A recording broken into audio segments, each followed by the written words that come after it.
오늘 하루는 어떻게 지냈나요? 안녕하세요. 저는 책 속에서 여행하는 아이디 구름여행입니다. 이 시간에 우리가 같이 여행할 글읽기는 책 제목 얼음 속을 걷다 지은이 베르너 헤어초크 프롤로그를 읽어보겠습니다. 영화 감독이자 작가인 베르너 헤어초크는 1974년 11월 파리에 있는 친구로부터 영화 평론가 로테 아이스너의 환우가 위중하여 곧 죽을지도 모른다는 연락을 받는다. 이때 아이스너는 78의 고령이었다. 헤어초크는 아이스너를 만나러 파리까지 걸어가기로 결심하고 곧바로 길을 나섰다. 이 책은 11월 23일에 뮌헨을 떠난 헤어초크가 12월 14일 아이스너를 만날 때까지 20일간의 여정을 기록한 것이다. 베르너 헤어초크. 그는 라이너 베르너 파스빈더, 폴커 슐렌도르프, 빔 벤더스 등과 함께 1970년에서 1980년대 독일 영화의 전성기를 이끌었던 인물이다. 독일 영화는 앞서 1920년대의 표현주의 영화에서 황금시대를 구가했다. 로베르트 비네, 무른나우, 프리츠랑 등의 찬란한 업적은 해외에까지 큰 영향을 끼쳤다. 하지만 나치가 권력을 장악한 후 표현의 자유가 제한되면서 영화는 나치 이념을 선전하는 도구로 이용되었다. 제2차 세계대전이 끝난 후 독일의 영화 시장은 미국 영화에 의해 잠식되었고 독일에서는 통속적인 오락 영화가 제작되는 정도였다. 독일 영화는 침체를 벗어나지 못했고 1920년대 영화 유상과의 단절은 한동안 계속되었다. 1960년대에 들어서자 의식 있는 젊은 영화인들은 기성의 영화와 단절을 구하면서 새로운 영화 운동을 시작한다. 1962년 오버하우젠 단편 영화제에서 26명의 영화인은 낡은 영화의 죽음을 구하는 선언문을 발표하였는데 후에 뉴 저먼 시네마라 불리는 독일 영화의 새로운 시대는 여기서부터 시작되었다. 그러나 뛰어난 신진 감독들이 저마다의 개성을 담은 영화를 발표했다고 해서 곧바로 성공으로 이어지진 않았다. 헤어초크의 연설에서도 언급되지만 신세대 영화인들이 인정받는 데에는 적지 않은 어려움이 따랐다. 그러므로 그들을 제대로 평가하고 대내적으로 알려주는 평론의 역할이 중요했다. 로테 아이스너는 신세대 영화인들에게 독일 영화의 정통성을 인정하고 이들을 적극적으로 옹호한 평론가였다. 그러니 젊은 영화인들에게 그들의 대목격인 아이스너를 읽는다는 것이 얼마나 절박한 문제였을지 가늠할 수 있다. 헤어초크는 파리까지 걸어가면 아이스너를 살릴 수도 있으리라는 염원 하나만으로 물품도 제대로 챙기지 않은 채 길을 나섰다. 그렇게 뮌헨에서 파리까지 독일 남부와 프랑스 동부 지역의 자연과 크고 작은 도시와 마을을 경유하는 여정이 시작된다. 헤어초크의 기록은 우리가 흔히 여행기에서 기대할 만한 것을 거의 제공하지 않는다.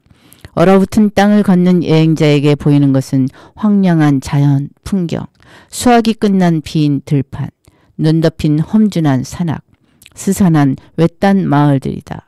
무엇보다도 그는 혹독한 겨울 날씨를 견뎌야 했다. 비, 강풍, 눈, 우박, 그리고 엄청난 폭풍설까지. 악천후를 뚫고 걸어가는 그의 여행길은 목숨을 부지하기 위해 투쟁의 다름 아니었다. 숙소를 구하는 것마저 녹록지 않아서 시골 마을에서 숙소를 얻지 못할 때는 축사에 몰래 들어가 밤을 보냈고 때로는 주말 별장과 같은 오두막에 무단 침입하여 간신히 혹한을 피했다. 나날이 피폐하고 남루해지는 형색 때문에 낯선 이들에게 구경거리가 되거나 수상한 사람으로 의심받기도 했다. 누군가 읽을 것을 염두에 두고 쓴 글이 아니라고 서문에서 밝혔듯이 이 기록에서는 작가의 내면이 다듬어지지 않은 채 적나라하게 드러난다.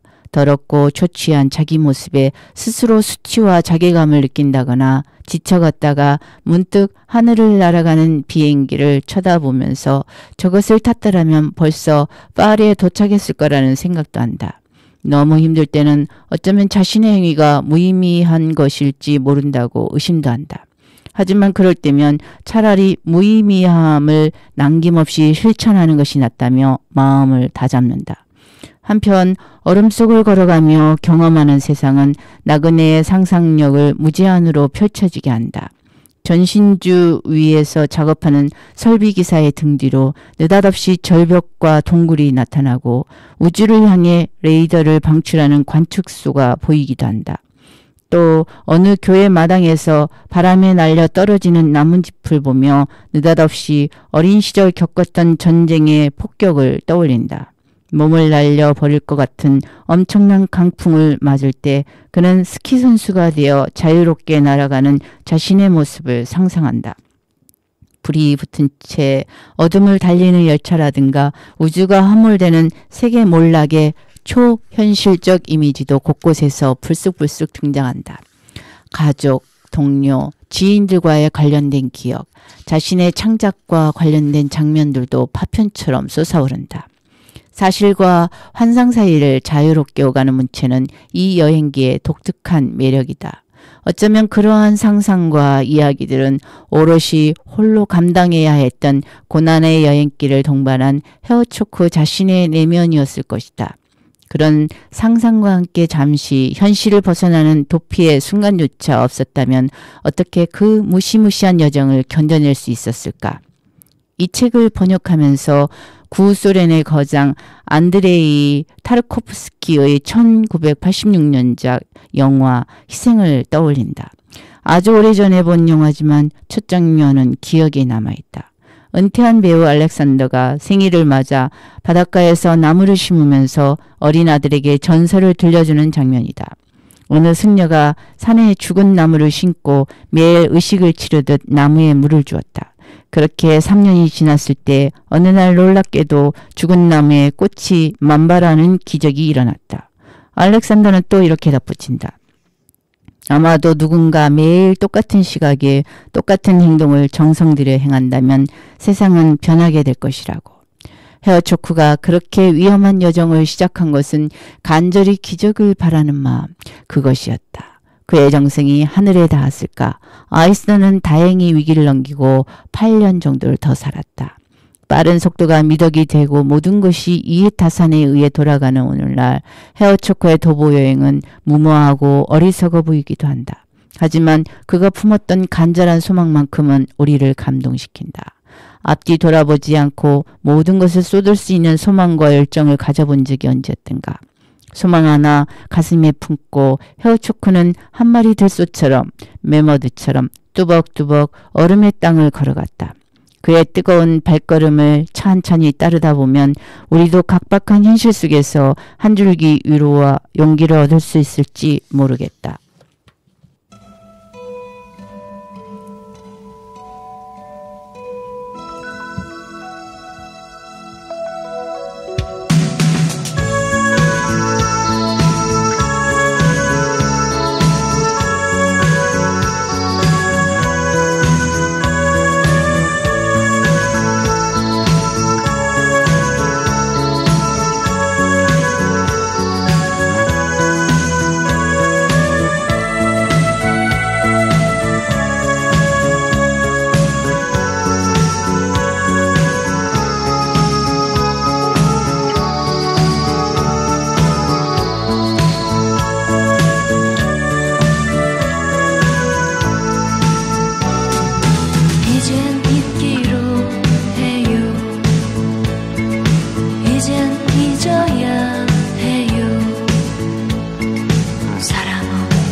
기도했던 걸 잊어요.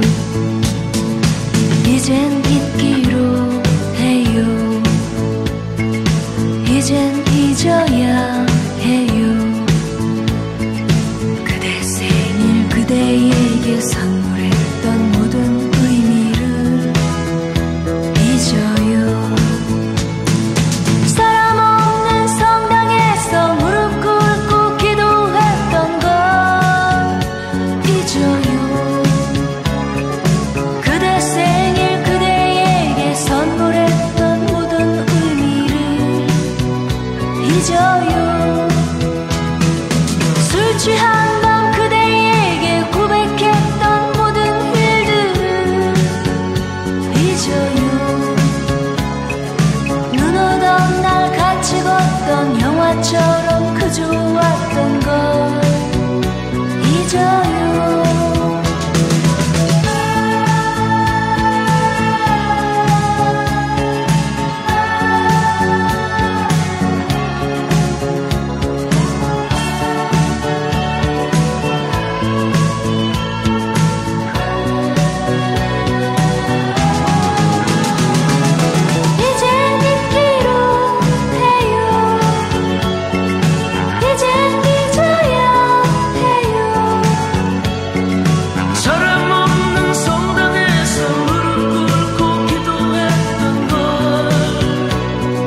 11월 23일 토요일 500m쯤 걷고 파싱병원에서 처음으로 멈추었다. 거기서부터 서쪽으로 꺾어 들어갈 생각이었다.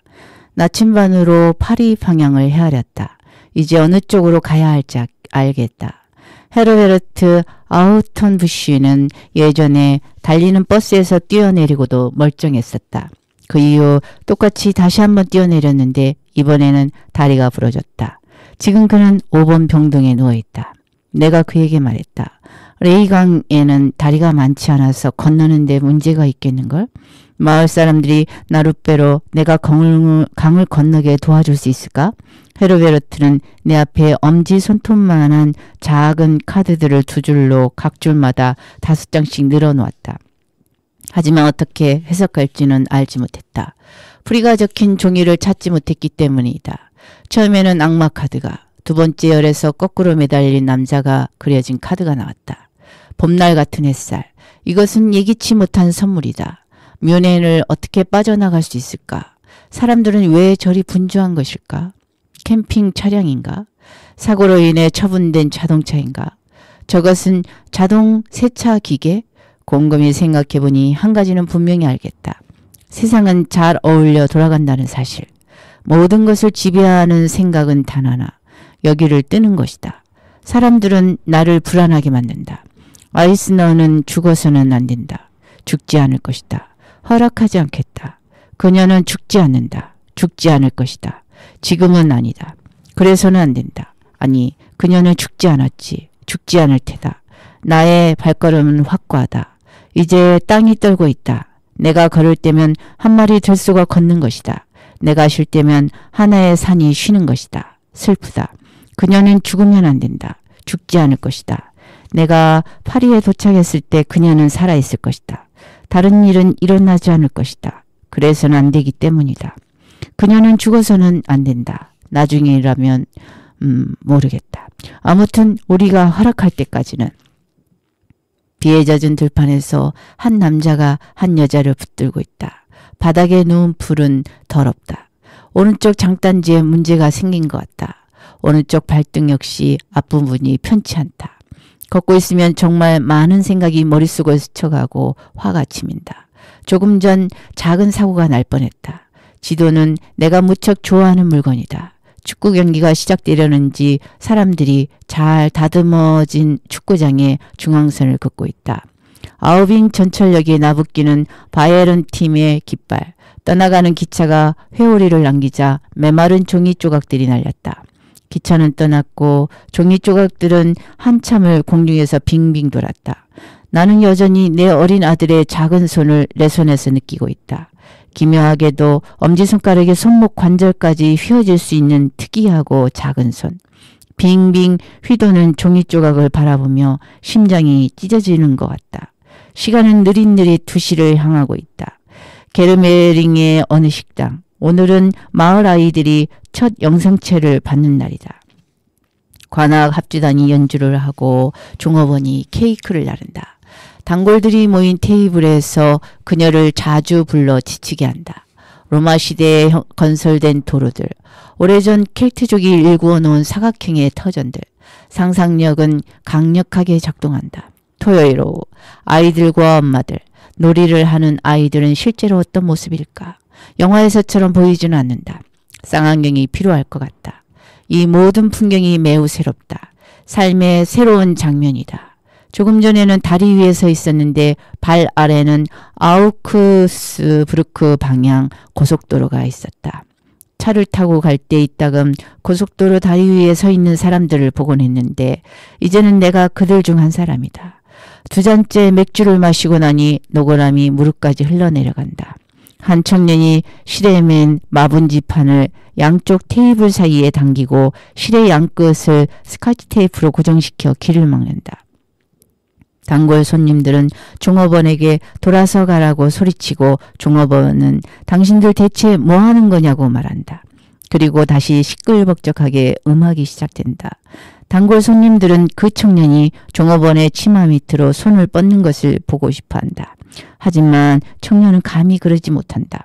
만일 영화였더라면 나는 이 모든 것을 사실로 여겼을 테다. 오늘 밤 어디서 자야 할지는 걱정되지 않는다. 반짝이는 가죽 바지를 입은 남자가 동쪽으로 간다.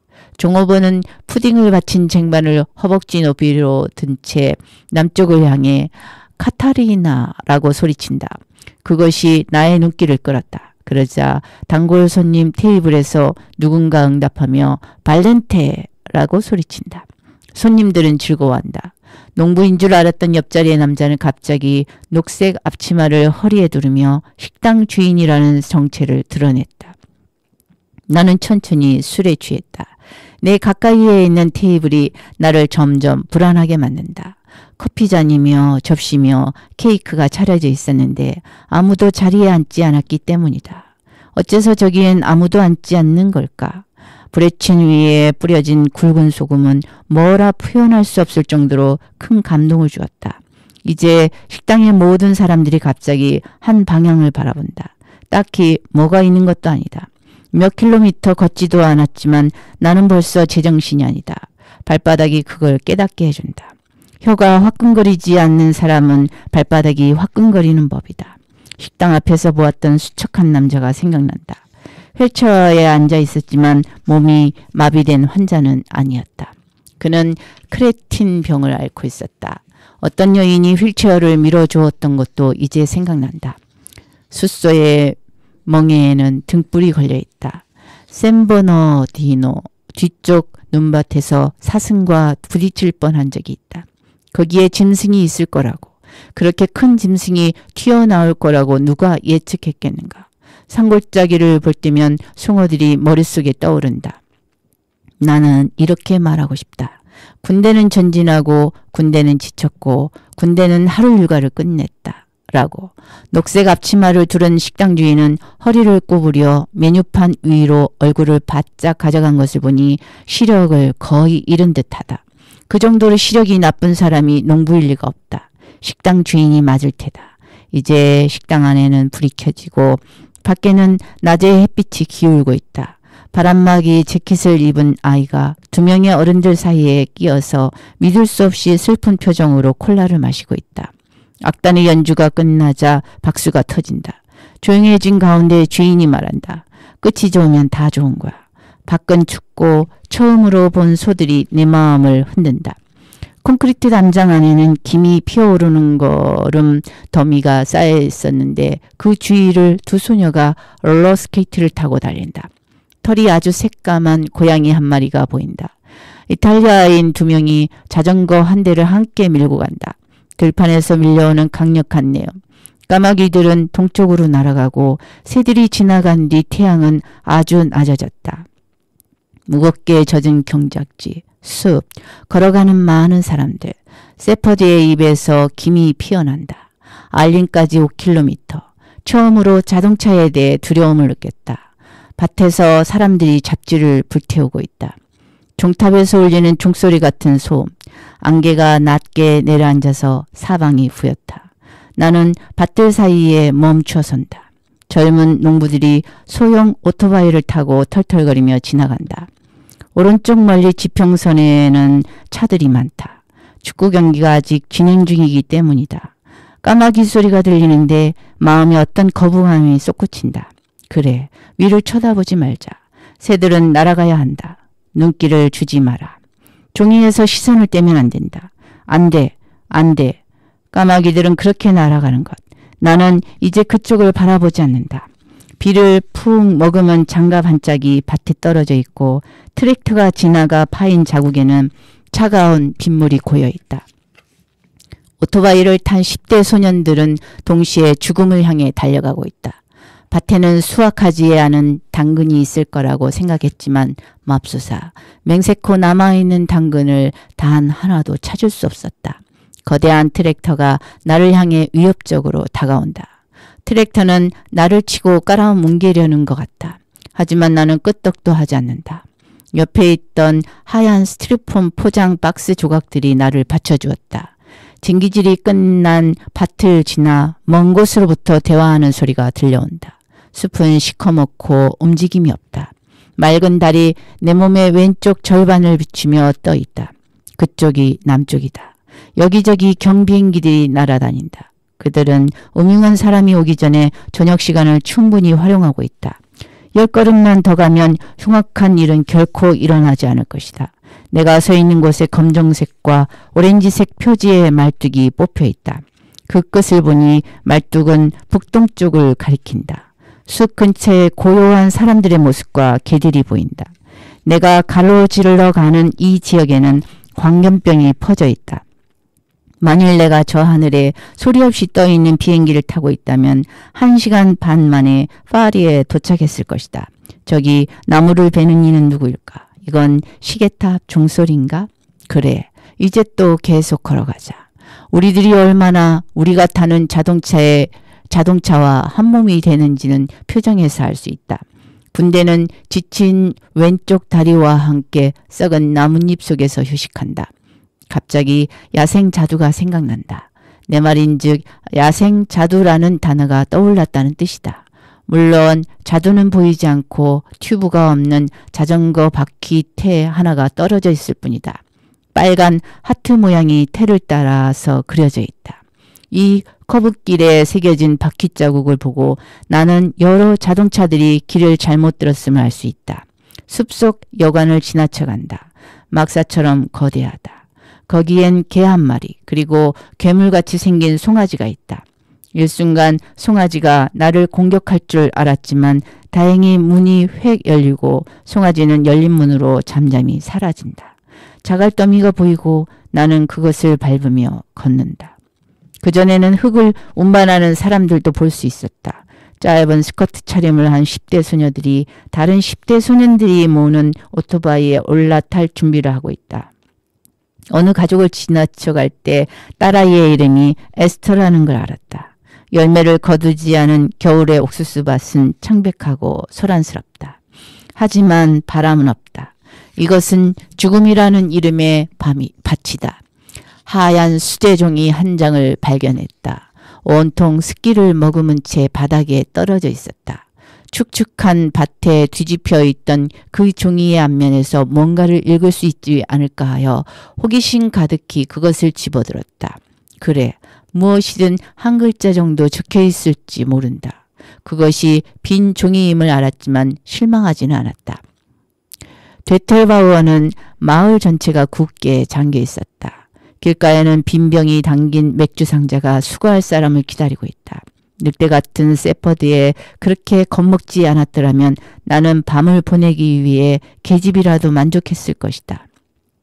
그 안에 지푼이 있을 테니까. 자전거를 탄 사람이 오더니 360도 회전을 해 보이는데 그때마다 페달이 체인 가드를 때린다. 내 옆으로 가드레일이 이어지고 머리 위로는 전선이 지나간다. 전압 때문에 위에서 바지직 소리가 난다. 이 언덕은 그 누구도 그 무엇으로도 초대하지 않는다. 바로 저 아래 환하게 빛나는 마을이 보인다. 오른쪽 멀리에 있는 도로는 아주 조용하지만 활기찬 느낌이다. 헤드라이트 불빛으로 밝지만 소리는 없다. 알린 근처 어느 교회에서 잘 수 있지는 않을까 하여 안에 들어갔다가 깜짝 놀란다. 어떤 아주머니가 세인트 버나드 종의 개와 함께 있었고 기도 중이었다. 더욱이 교회 앞에 서 있는 두 그루 실축백 나무 때문에 나의 공포심이 두 발을 통과하여 바닥 없는 나라까지 떨어졌다. 알링에는 문을 연 요관이 없었다. 나는 어두운 공동묘지에서 쉴 자리를 찾아 헤맸고 그 다음에는 축구장을, 그 다음엔 건축 공사장을 탐색했다. 공사 중인 건물의 창은 두꺼운 플라스틱 덮개로 막혀 있었다. 하지만 누군가 나를 알아챘다. 알링의 외곽은 습지였다. 거기 있는 건물들은 2탄 창고인 듯하다. 덤불에 들어갔다가 집바퀴들을 몰아내고 말았다. 놀란 수많은 새들이 어둠 속에서 갈피를 잡지 못하고 이리저리 날았다. 결국 호기심이 나를 적당한 장소로 데려갔다. 주말 별장이다. 정원은 잠겨있고 연못 위에 설치된 작은 다리들 역시 막혀있다. 나는 요시에에게 배운 대로 완력을 사용했다. 먼저 셔터 하나가 튕겨나갔고 창문이 박살났다. 나는 안으로 들어갔다. 실내에는 귀퉁이에 벤치가 놓여있고 굵은 장식용 양초들이 있었다. 양초는 지금 타고 있다. 침대는 없지만 그 대신 바닥에 부드러운 양탄자가 깔려있고 쿠션도 2개 있다. 마시지 않은 맥주도 한 병 있다. 한 구석에는 빨간 왁스 도장이 있다. 테이블보에는 1950년대 초에 유행했던 모던한 무늬가 새겨져 있다. 테이블 위에 크로스워드 푸즐이 있었는데 아주 어렵사리 10분의 1 정도를 푼 듯했다. 가장자리에 끼적인 글자들이 단어의 마지막 답을 그런 노력 끝에 얻어냈음을 보여준다. 머리에 쓰는 것은 모자, 거품이 있는 와인은 샴페인, 원거리 통화장치는 전화. 나는 나머지 퍼즐을 풀고 테이블 위에 기념으로 놔둘 것이다. 이것은 위험에서 벗어난 훌륭한 장소다. 아, 그렇지. 길쭉하고 둥근 것이라. 그것은 세로로 4개의 철자로 된 단어이며 마지막 철자는 가로로 교차하는 단어 L로 끝난다. 답은 구하지 못했지만 첫 번째 철자가 들어가는 척칸에는 볼펜으로 여러 번 태가 둘려졌다. 우유 단지를 들고 캄캄한 마을길을 걸어 내려왔던 부인이 나중에도 한동안 내 머릿속을 떠나지 않았다. 발의 상태는 양호하다. 어쩌면 바깥 연못에는 송어가 살지 않을까?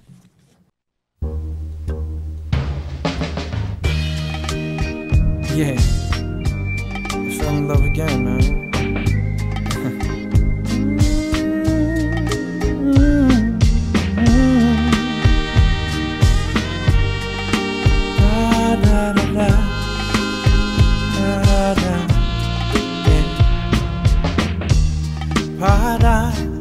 바다 저 끝 어딘가 사랑을 찾아서 하얀 꼬리 세워 길 떠나는 나는 바다의 큰 고래 이렇게 너를 찾아서 계속 헤매고 있나 저 하얀 파도는 내 마음을 baby 다시 흔들어 너를 사랑하게 I'm fall in love again 너를 찾아서 나의 지친 몸짓을 파도 위를 가르네 I'm fall in love again 너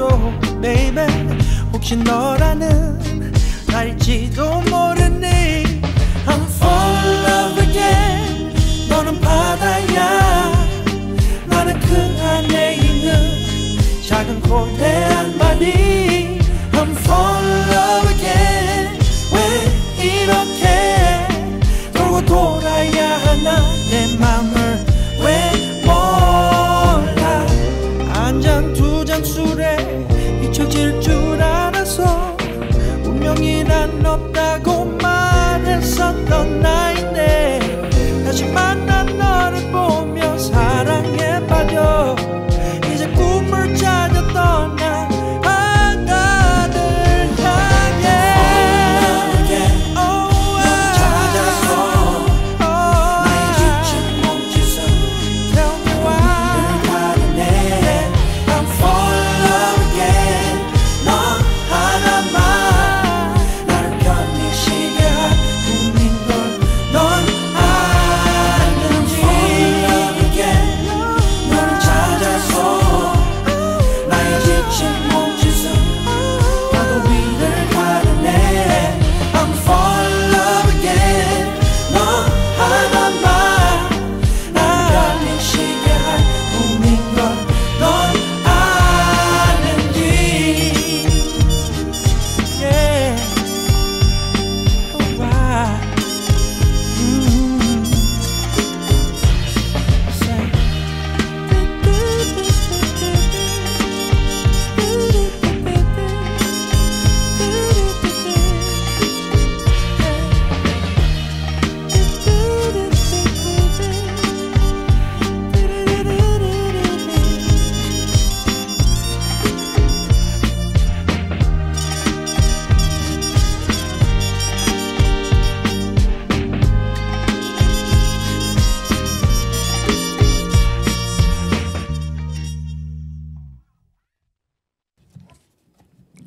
밖에 안개가 끼었고 말도 못할 정도로 얼음처럼 차가운 날씨다.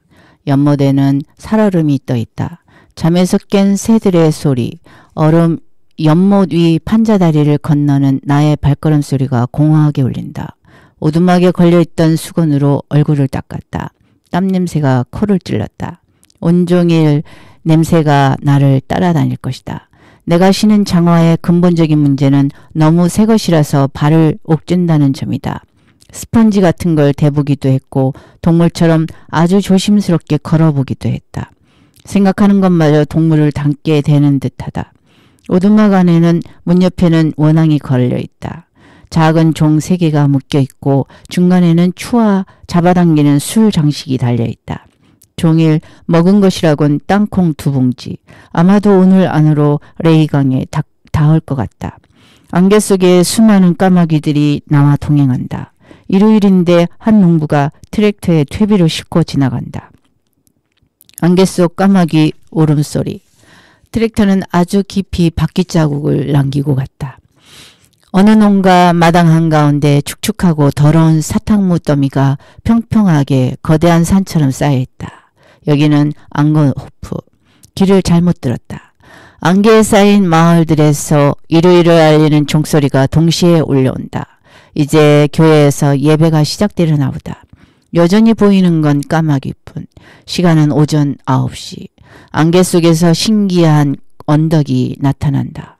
사탕무 더미가 언덕처럼 농로를 따라 쌓여있다. 목이 쉰 개 한 마리. 물을 한 조각 잘라서 먹을 때 나는 자으랑을 생각한다. 시럽에 거품을 많이 올렸던 것 같다.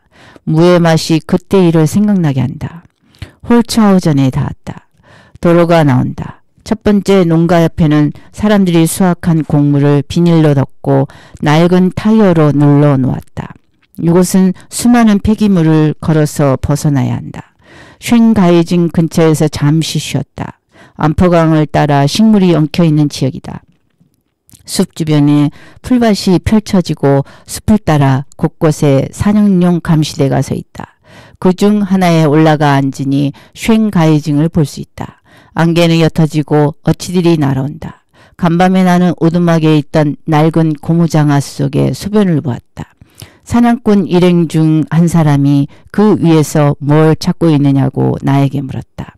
나는 당신의 개가 당신보다 더 마음에 든다고 말했다.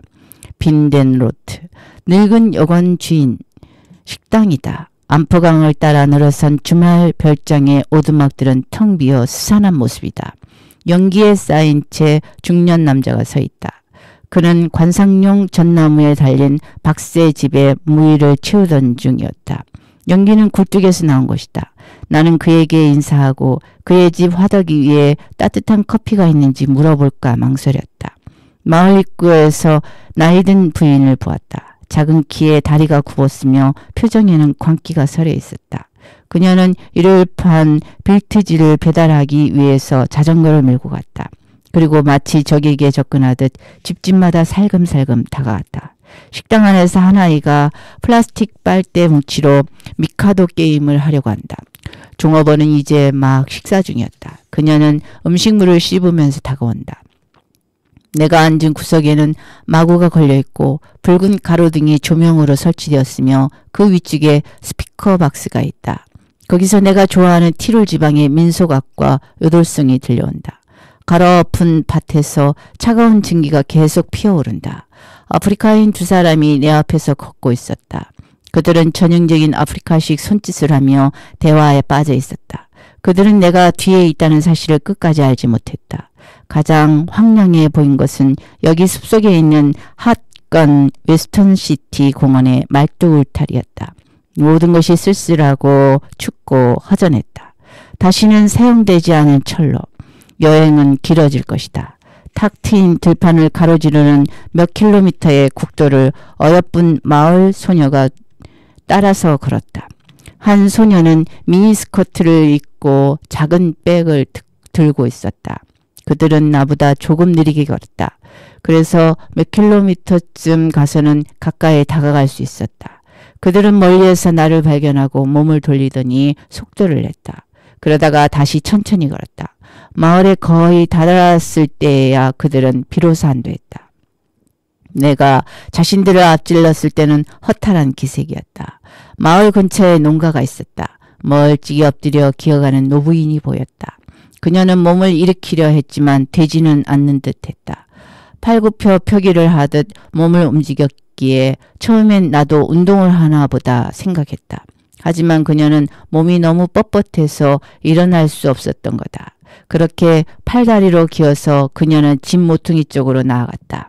집 뒤에는 그녀에게 딸린 식구들이 있었다. 겔텐도, 루프 근처 하우젠 도착. 언덕 위에서 내려다보니 땅은 목초지처럼 펼쳐져 있다. 내가 가려는 발테우스 하우젠 방향으로 오른쪽 조금 떨어진 곳에 양떼가 있다. 목동의 목소리가 들렸지만 모습은 보이지 않는다. 대지는 아주 적막하고 경직되어 있었다.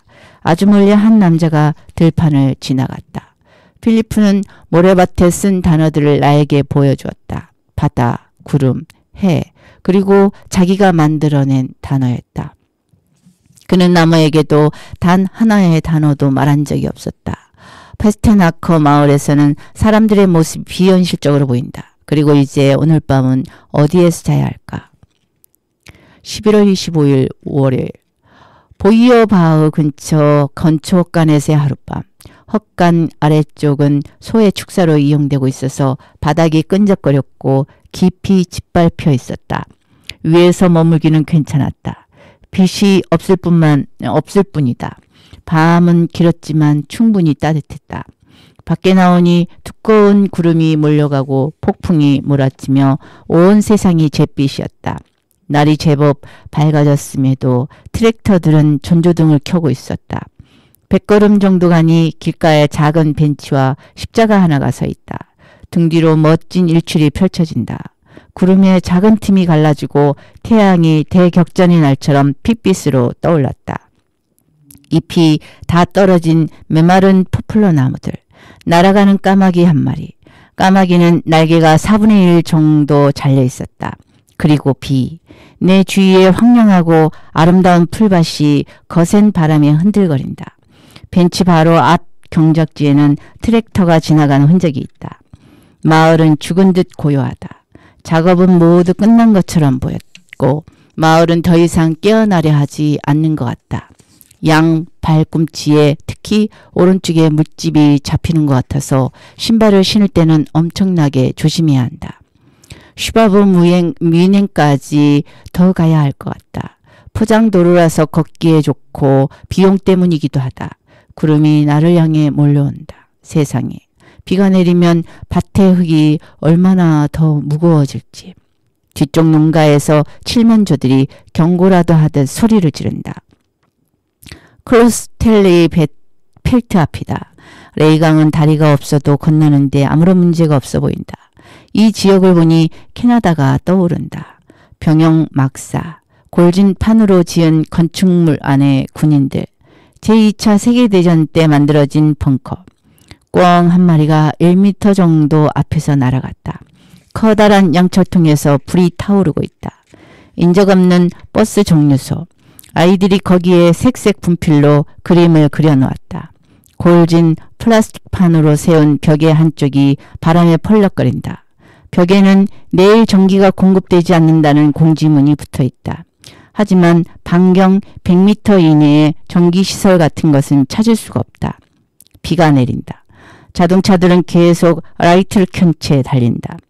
레이강에서 슈바브 뮌헨까지 가는 길에 성난 폭풍이 몰아치고 폭우가 쏟아졌다.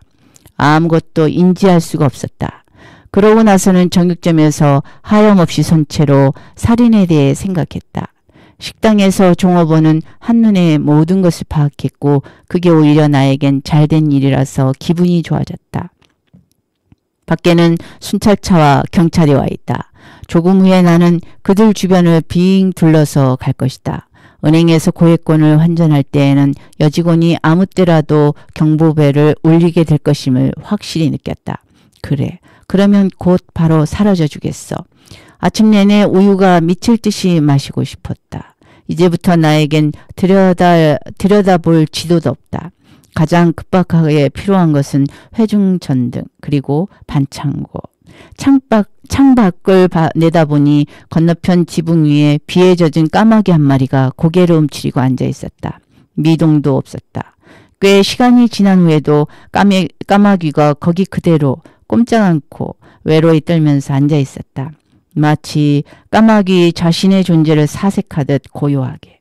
그때 까마귀와 동지적 감정이 내 속을 파고들었다. 고독이 가슴을 채웠다.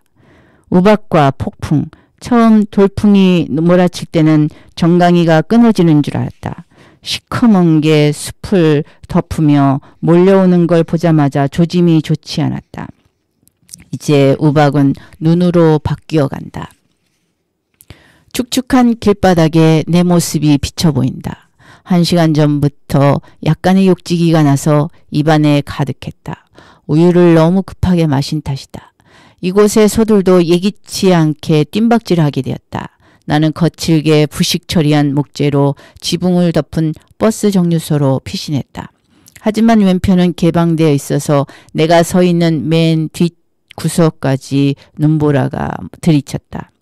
폭풍, 눈보라, 빗줄기와 함께 이제는 나뭇잎도 몰아쳐서 몸에 달라붙더니 몸을 완전히 덮어버렸다. 여기를 떠나자. 계속 가자. 작은 숲에서 잠시 쉬었다. 계곡을 내려다보고 나서 초원을 통과하는 지름길을 택하여 가는데 젖은 풀들이 발밑에서 짭짭 소리를 낸다. 여기서 길은 넓은 커브 모양이 된다. 눈보라가 닥쳤지만 이제는 모든 게 다시 평온해지고 있다. 내 몸도 천천히 말라간다. 그리고 앞에 보이는 건 어딘들 어떠하랴. 아마 미켄하우젠이겠지. 전나무에서는 침엽이 쌓인 바닥으로 계속 물방울이 떨어지고 있다. 허벅지에서는 말처럼 모락모락 김이 오른다. 이제 숲이 무성한 비탈진 지역이 나타난다. 내겐 모든 게 낯설기만 하다. 점차 가까워지니 마을들은 죽어있는 것처럼 보였다.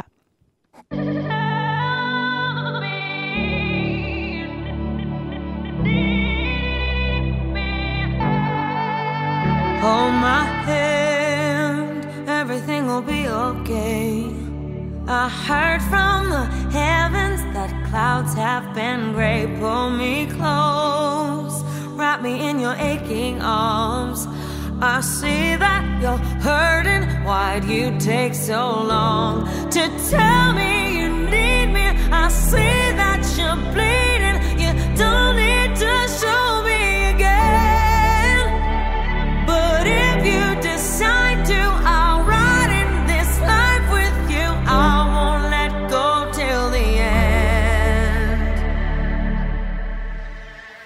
So cry tonight, but don't you let go of my hand.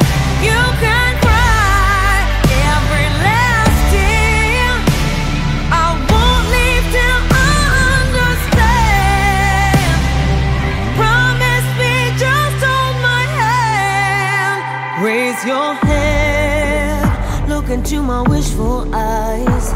That fear that's inside you will lift, give it time. I can see everything you're blind to now. Your prayers will be answered. Let God whisper how to tell me you need me. I see that you're bleeding. You don't need to show me again. But if you decide to, I'll ride in this life with you. I won't let go till the end. So cry tonight, but don't you let go of my hand. You can cry every last tear. I won't leave till I understand. Promise you, just hold my hand. Hold my hand, hold my hand, hold my hand. I'll be right here. Hold my hand, hold my hand, hold my hand. I'll be right here. Hold my hand. I know you're scared and your pain isn't perfect, but don't you give up on yourself. I heard a story, a girl she once told me that I would be happy again. Hold my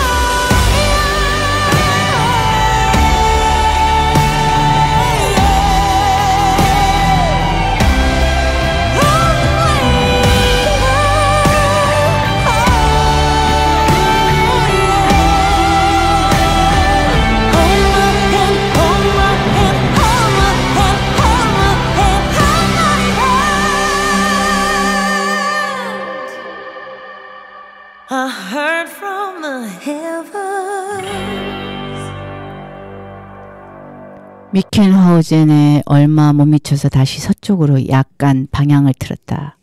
느낌상 그렇게 정했다. 양쪽 발꿈치에 생긴 물집 때문에 걷는 게 고통스럽다. 전신주 위에 안전띠를 맨 설비기사가 무덤덤하게 노골적으로 나를 보고 있었다. 그는 고통을 겪는 남자를 내려다보면서 팽팽한 안전띠에 몸을 맡긴 채 파이프 담배를 피웠다. 내가 아래로 지나갈 때 그는 흡연을 멈추고 눈길로 천천히 나의 뒤를 쫓았다. 나는 갑자기 뿌리 박힌 것처럼 멈췄다가 즉시 돌아서서 그를 빤히 쳐다보았다. 갑자기 그의 뒤에 절벽이 보였다. 절벽에는 동굴이 하나 있는데 그것은 활짝 아가리를 벌려 아래에 있는 바다를 향해 소리를 지른다. 모든 강물이 한대로 흘러와 바다에서 끝났다. 해안에는 기괴하게 생긴 것들이 몰려들었다. 이 세상 어디서나 그렇듯이 갑자기 모든 것을 압도하며 이 세상 것 같지 않은 이상한 휘바람 소리와 흐느끼는 소리가 공중에서 들렸다. 비탈면 위에서 원을 그리며 날고 있는 행글라이더가 내는 소리였다. 산꼭대기에 세워진 레이더 관측소는 해 뜨는 쪽을 향하고 그 방향 저 멀리에서 우르릉거리는 포성이 울려왔다. 비밀리에 영원히 침묵하며 엿듣고 있는 커다란 기와 같은 관측소는 그러나 아무도 들을 수 없는 절규를 방사하고 있다. 저 깊은 우주에 이르기까지 누가 관측소를 건설했는지, 누가 그것을 조작하며 누구를 향하고 있는지는 아무도 모른다. 아니면 전신주위에 있던 설비기사가 무슨 관계가 있을까? 그는 어째서 내 뒤를 그렇게 응시한 것일까? 레이더 관측소는 종종 구름에 가려있다. 그러고 나서 구름이 걷히고 해가 저물며 나는 여기 서 있는데 하루하루 시간은 지나간다. 관측소는 언제나 꼼짝하지 않고 우주의 마지막 가장자리를 응시하고 있다. 언젠가 전쟁이 끝날 무렵의 일이다.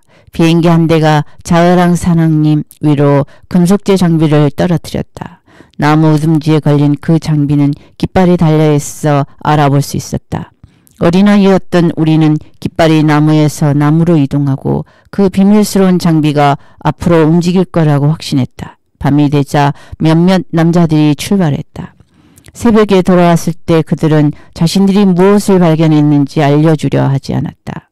아름다운 언덕이 펼쳐진 풍경. 숲은 풍성하고 세상은 고요하다. 매의 울음소리. 내 뒤에 있는 노변 십자가에는 이렇게 적혀있다. 아침 일찍 존재했던 것은 밤이 오기 전에 쉬이 달라질 수 있다. 그동안 나는 이 세상에서 살며 끊임없는 죽음의 위협 속에서 살아간다. 나의 하느님, 그리스도의 피를 통해 갈구하오니 나의 종말을 편안하게 하소서. 시간은 영혼을 향해 흐른다. 들판 사이로 난 길이 점점 남쪽을 향한다는 사실을 알았다. 숲 하나를 에둘러 키르이하임에 닿으니 황혼역이다. 오버게스트 하우진에서는 숙소를 잡지 못했다. 벌써 완전히 캄캄했기 때문이다. 나는 어디로 걷는 것이 아니라 마냥 배회하고 있다. 양 다리가 너무 아파서 어느 쪽도 앞으로 내디딜 수 없을 정도였다. 100만 걸음은 얼마나 많은 걸까? 산 위 하젤바흐 방향으로 어둠 속에 뭔가 서 있는 것이 보였다. 바람이 휘청거리는 그것은 완전히 더러운 축사였다. 무릎까지 빠질 정도로 축축한 진흙이 쌓인 바닥은 소들의 발굽에 짓밟혀 있었다. 이내 발에는 진흙덩어리가 묵직하게 둘러붙는다. 하젤바흐 앞 언덕 위에 자그마한 휴가용 별장 2채, 맥주잔, 11월 달력, 밖에는 폭풍이 불고 오두막 안에는 쥐들, 게다가 얼마나 추운지. 11월 26일 화요일. 키르이하임 주유소에서 쉘 정유회사가 만든 지도책을 구입하고 나니 모든 게 좀 분명해졌다. 밤에는 험한 폭풍이 불었고 아침에는 여기저기 아직 녹지 않은 눈이 흩어져 있었다. 비, 쌀락눈. 그것은 카톨릭 교회 성직자의 서품식 같다.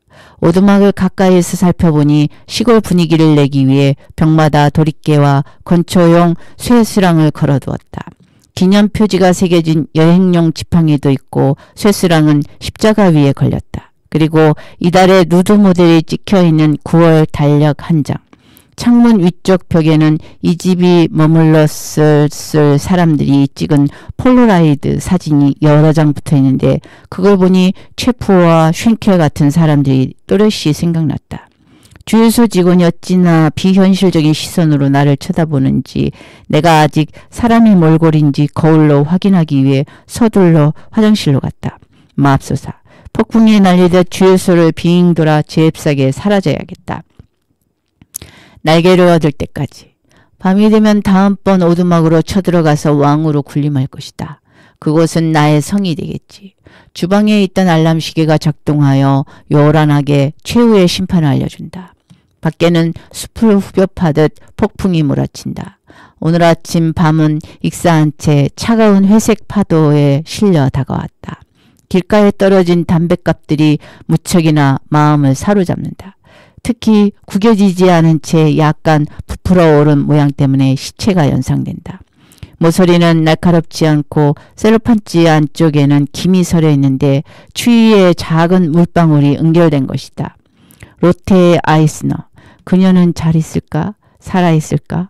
나는 충분히 빠른 속도로 갈 수 있을까? 그렇지 않을 것 같다. 텅 빈 대지. 예전에 이집트에서 이런 쓸쓸함을 느꼈던 적이 있다.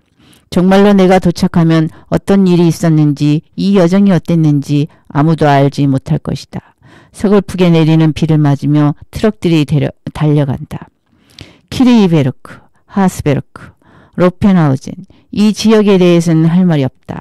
마지막에 서쪽 방향으로 자그마한 거주용 컨테이너가 있었다. 아마 집시들의 거주지 같았는데 어쩔 수 없이 거기 사는 것처럼 모든 게 임시방편으로 보였다. 나는 숲 너머로 멀리 바라본다.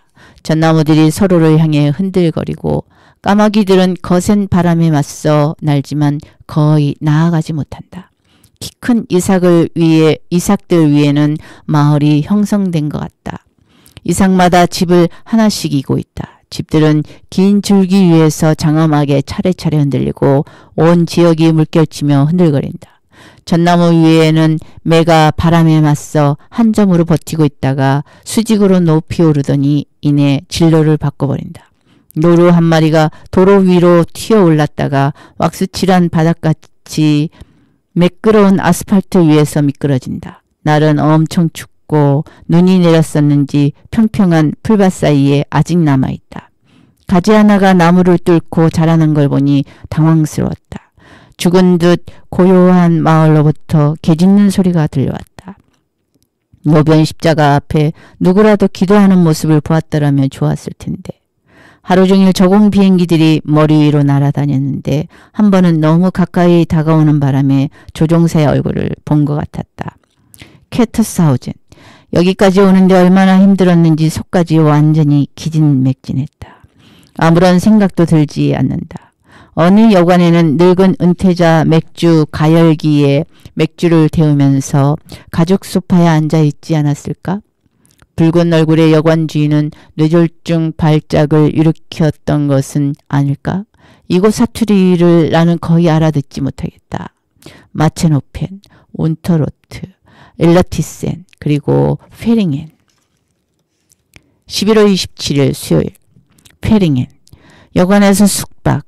아침이 되자마자 발을 치료할 반창고와 소염용 알코올을 샀다. 밖에는 눈이 펑펑 쏟아지고 있다. 한참 동안 멍하니 눈송이를 바라보았다. 김나지움 학생들과 수녀들의 행렬을 보았다.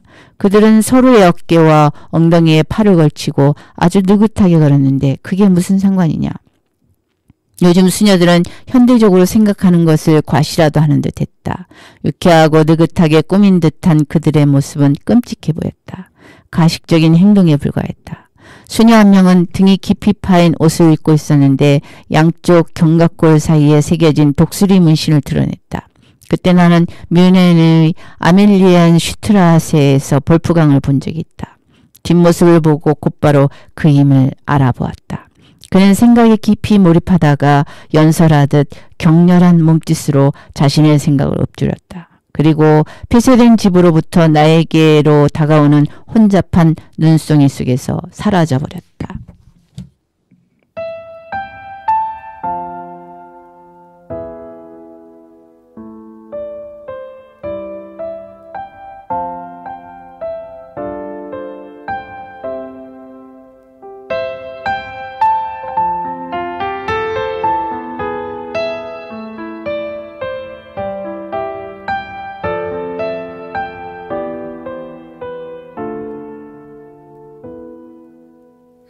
사랑이 왜 이리 고된가요? 이게 맞는가요? 나만 이런가요? 고운 얼굴 한번 못 보고서 이리 보낼 순 없는데 사랑이 왜 이리 아픈가요? 이게 맞는가요? 나만 이런가요? 하얀 손 한 번을 못 잡고서 이리 보낼 순 없는데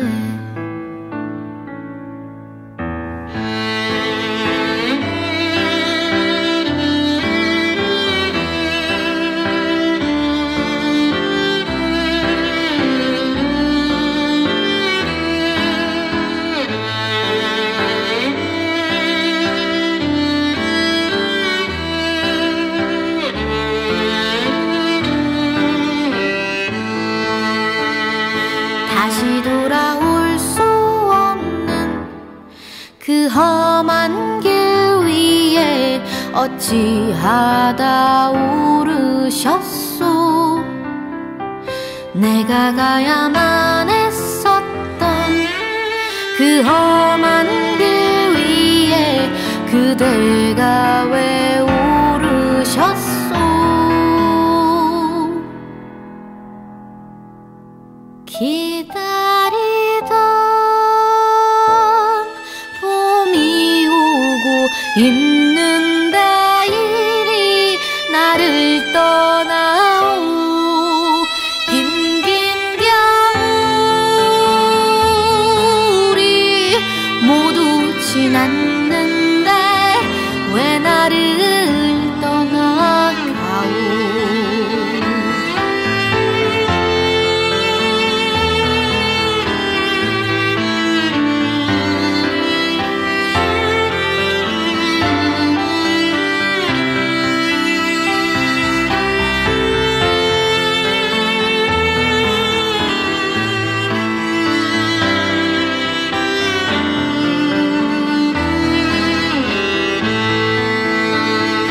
다시 돌아올 수 없는 그 험한 길 위에 어찌하다 오르셨소. 내가 가야만 했었던 그 험한 길 위에 그대가 왜 오르셨소.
책 제목 얼음 속을 걷다.